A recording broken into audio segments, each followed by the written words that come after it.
बहुत बहुत शुक्रिया जेके न्यूज पॉइंट पर जितने साथी हमारे साथ ज्वाइन किए हैं, जुड़े हैं, thank you so much. National conference और कांग्रेस ने बिलाखिर सीट शेयरिंग के फॉर्मूले पर इत्तफाक राय कायम करने के बाद अनाउंसमेंट कर दी है कि नेशनल कॉन्फ्रेंस और कांग्रेस तीन तीन सीटों पर यूनियन टेरिटरी लद्दाख और जम्मू कश्मीर से चुनाव लड़ेंगे। यानी बराबरी का जो फॉर्मूला है वो तय किया गया और पीपल्स डेमोक्रेटिक पार्टी जो इंडिया ब्लॉक का हिस्सा थी, है और शायद आगे भी रहे, रिफ्ट के बावजूद उसको साइडलाइन फिलहाल कर दिया गया है। बड़ी बात यह है कि दिल्ली के अंदर Congress leader Pawan Khera, Salman Khurshid foreign minister हैं भारत के, नाइब सदर नेशनल कॉन्फ्रेंस के उमर अब्दुल्ला और उनके साथ साथ पार्टी के जो ट्रेजरर हैं शमी ओबरॉय, वो भी दिल्ली में मौजूद थे। और अनाउंसमेंट कर दी गई है कि जम्मू कश्मीर की 3 सीटें, जिनमें कश्मीर वैली की 3, उन पर नेशनल कॉन्फ्रेंस पहले से बजिद थी, वो लड़ेगी, उसने फाइनल अनाउंसमेंट कर दी है। इधर लद्दाख और जम्मू की 2 सीटें, जिनमें कठुआ उधमपुर 1 सीट, रियासी और जम्मू जो 1 सीट है, और कठुआ उधमपुर डोडा कॉन्स्टिट्यूंसी वाली जो सीट है, वहां से national conference will support Congress.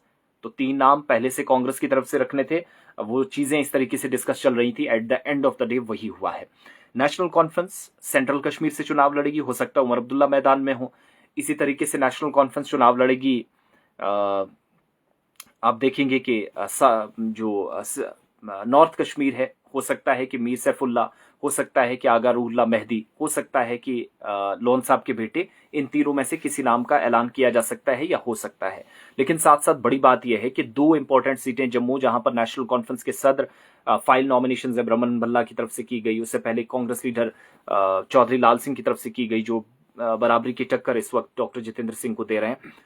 उन सारे मामलात को तय पाने के बाद कि कौन कहां से लड़ेगा, आज अनाउंसमेंट कर दी गई है। और एक तो ये जो उमर अब्दुल्ला की तरफ से कहा गया कि लोकसभा पोल से, और ये कब हुआ है, अभी 10 दिन सिर्फ बाकी हैं। 19 तारीख को फर्स्ट फेज के तहत पूरे मुल्क के अंदर 102 लोकसभा सीटों पर वोट डाले जाने हैं और उनमें सीट शेयरिंग का फॉर्मूला मुख्तलिफ जगहों पर तय पाने में बड़ी मुश्किलात इंडिया अलायंस को आई। और उसमें एक बुनियादी वजह यह भी थी कि कांग्रेस कहीं पर ज्यादा मनमानी दिखा रही थी, उसके अलायंस पार्टनर्स नहीं मान रहे थे। आम आदमी पार्टी ने पंजाब में अलग चुनाव लड़ने का ऐलान कर दिया। वो बात अलग है कि बाद में एक प्लेटफॉर्म पर दोबारा आने की कोशिश की गई। यूपी के अंदर समाजवादी पार्टी के साथ मुकम्मल तौर पर बातचीत नहीं बन सकी, कुछ एक चीजें तय पाई। वेस्ट बंगाल की तरफ आप जाएंगे तो वहां पर तृणमूल कांग्रेस, ममता बनर्जी की पार्टी, उनकी तरफ से भी कोई खास बात जो है वो नहीं रखी जा सकी। लेकिन जम्मू कश्मीर आते आते भी इत्तेहाद टूटा था, दरार पड़ी थी, रिफ्ट पड़ी, लेकिन उसके बावजूद चीजें संभालने की कोशिश हुई। एक डैमेज कंट्रोल ही सही, लेकिन पीपल्स डेमोक्रेटिक पार्टी को साइडलाइन करके अनाउंस कर दिया गया है कि सीट शेयरिंग का फॉर्मूला भाई साहब ये है, you have to vote for this. Udhampur seat से आप जानते हैं चौधरी लाल सिंह समेत 12 उम्मीदवार मैदान में हैं। रियासी जम्मू सीट से जुगल किशोर शर्मा बीजेपी के वो हैट्रिक मारने की तैयारियां कर रहे हैं, जबकि कांग्रेस ने उनके सामने चुनावी पत्ते जो खोले हैं उसमें वर्किंग प्रेसिडेंट रमन भल्ला इस वक्त मौजूद हैं। जबकि बाकी लोगों को आप गिरदोनवा में देखेंगे तो वो दूर दूर तक दिखते नहीं हैं कि शायद वो कामयाब यहां से होते हुए नजर आए। तो ये इंडिया अलायंस की सूरत हाल है। जबकि साउथ कश्मीर में 2 former chief ministers, Omar Abdullah जो पीडीपी के साथ, माफ कीजिएगा बीच में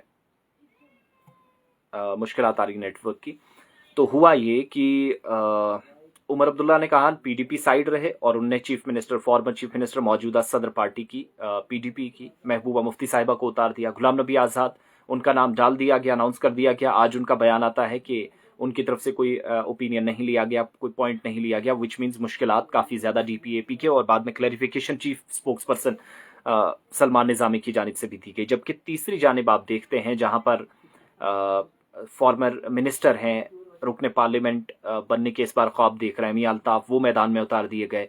बीजेपी 1-2 दिनों में कैंडिडेट अनाउंस कर सकती है, पार्टी की जानिब से किया जा सकता है, जिसके लिए पार्टी की मंशा क्या है वो जाहिर किया गया गुलिस्तान न्यूज से बात करते हुए रविंद्र रैना की जानिब से, जो पार्टी के सरबराह हैं जम्मू कश्मीर के अंदर। जबकि दूसरी तरफ डेमोक्रेटिक प्रोग्रेसिव आज़ाद पार्टी और पीडीपी या नेशनल कॉन्फ्रेंस के अलावा वहां पर साउथ वाली सीट पर कांग्रेस सपोर्ट करेगी नेशनल कॉन्फ्रेंस को, उसका बदला जो है वो जम्मू में उधमपुर और रियासी सीट से दिया गया।